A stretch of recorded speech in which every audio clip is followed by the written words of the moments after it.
Okay,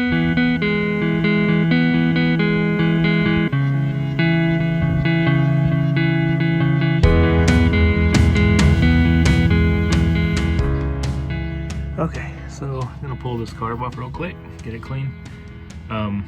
Still waiting on doing some research on what to do with the push rods, but keep marching ahead with this. So disconnected. This thing is super easy to take off if you've got one of these.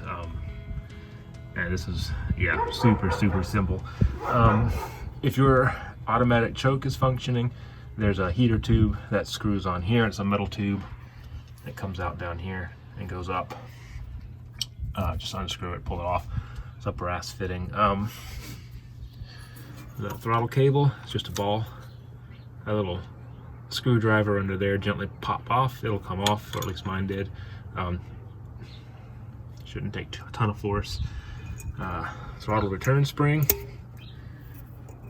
just hooks on down here, goes up to there. Note, if you take it off all the way, note which hole it's on. That'll kind of a crude tension adjustment. The fuel line we just talked about. There's if you have your vacuum advance on your distributor, will hook up there. That's already disconnected on mine. I took it off when I did the valve cover work. What else? There's another vacuum line back here. Mine doesn't have anything plugged in there, but if yours does, the blue cap, disconnect it. And that's it. I'm not kidding, that's all there is to it. These two bolts here, and you're done. So I'm gonna pull this off. The top will come off and dump the gas out of it unless you want it to spill everywhere. But I'm gonna take this off, and I'll maybe do another video on kind of the tear down and rebuild. There's a ton of videos online for these Carter carburetors. This is a Carter, I think YF. I could be wrong, but I think it's a YF. But I know it's a Carter. There's a ton of videos online. Just search YouTube. A lot of guys doing a lot of good work on these and showing you every little detail, what every part does, where it goes, how it works. Kind of like the gotchas about reassembling it.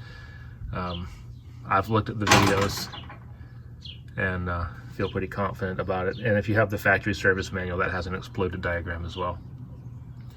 So I'm gonna pull this off and maybe do a quick video. Just let the camera roll while I fiddle around with getting it rebuilt and cleaned. And yeah, hopefully it'll be ready to go and cleaned up. And when we get the bigger issue solved here with push rods, it'll be ready to fire back up. Just a little insight into what I'm dealing with here. If you saw the last video, the bent push rod, bent and broken, I should say, push rod on the number 2 intake valve. Intake valve on the number 2 cylinder, I guess it is. There's a couple of other push rods in here that are super loose, which means something's wrong there. Either the bent push rod, maybe the valve is hung open. You know, the push rods, this is a 0 lash system. There's no adjustment. The push rod is expected to take up the full travel of the valve. And there's supposed to be a little bit of preload on the lifter as well, but there's no adjustment, so it's either right or it's not. You can't really dial it in after the fact. You have to get the right length push rod. So with that, they should spin just a hair. They should not move up and down at any point. Even when the lifter's at its furthest extent, or the valve is closed and it's on the back side of the cam lobe, so it's as extended as it can be, there should still be no lash. And there should even be a few thousandths of preload. I don't know what the spec is off the top of my head, but it's in the service manual. So yeah, I'll do a video on that. Like I said, I'm still researching what to do here. I've got some questions out on various forums. I'm getting a lot of good feedback. Everything from pull the head to as simple as just pull the rocker arm shaft and measure the push rod lengths. So I don't have much to say about it other than that, but that's why that's still sitting there. Right now I'm gonna work on this. Figured I'd get you guys something to see what I'm working on. Thanks for watching.